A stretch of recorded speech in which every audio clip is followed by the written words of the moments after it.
This is Christopher Smith with a Liberty Minute.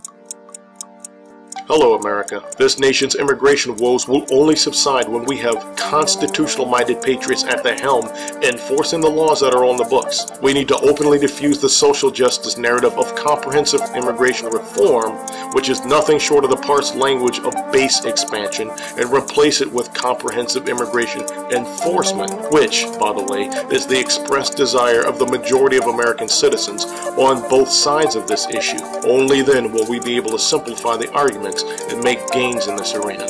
Today's Liberty Rant will be slightly longer than normal because it's part one of a three-part series presenting possible remedies for a secure border and to preserve our national sovereignty.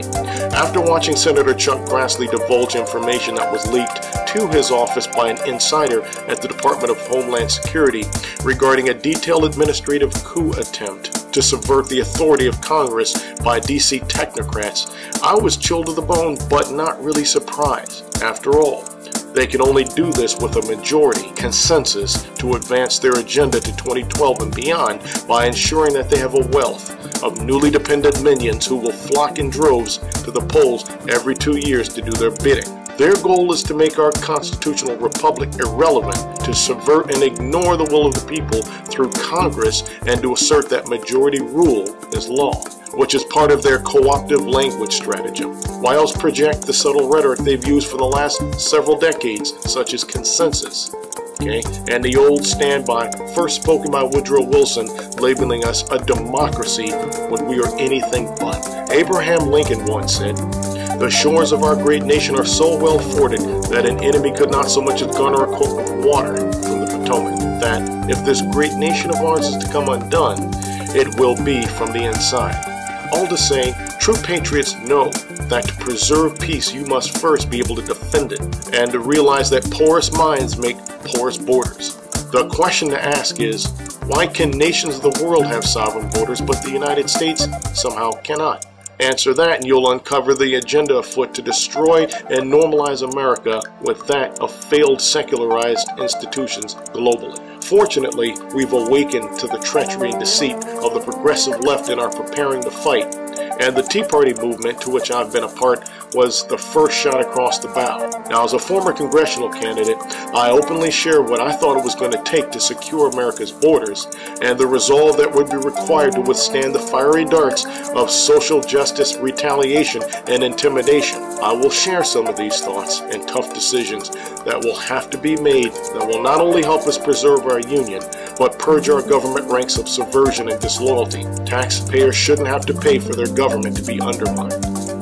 Here are some of the simple steps to help ensure that we head down the right road to recovery and send a strong message to communist nations and radical upstarts that there are patriots at the helm, and we will be watching them and prepared to respond the right way if needed. 1.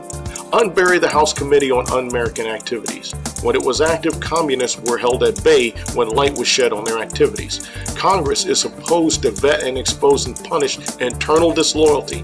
We need to start the accountability machine up again. 2. Resume vetting hearings for all known internal subversives and establish federal mandates and penalties for internal subversion. The First Amendment is clear. You may freely disagree with the government and freely exercise that dissent, but you have no authority to take up action against the government. That's called treason. The Constitution deals with this exclusively. It was clearly meant for Congress to be active in dealing with internal dissent. They have dropped the ball. 3. Vet the top 5% of upper management of all public companies. You want to keep your life private? Keep your company private.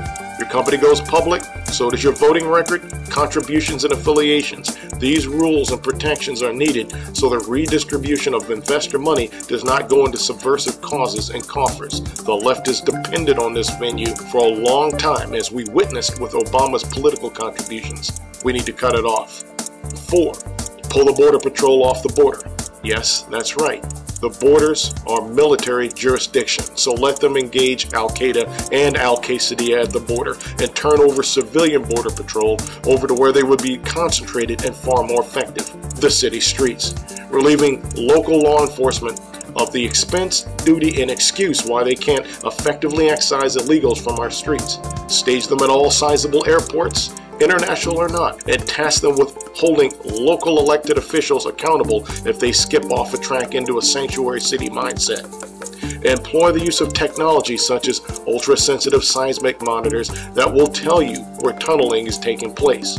Use enough drones armed with 50 caliber guns and equipped with thermal and night vision cameras to be flown across the border 24 hours a day. And clarify the rules of engagement so they aren't based on political ideologies, but based on principled and common sense considerations that preserve our sovereignty.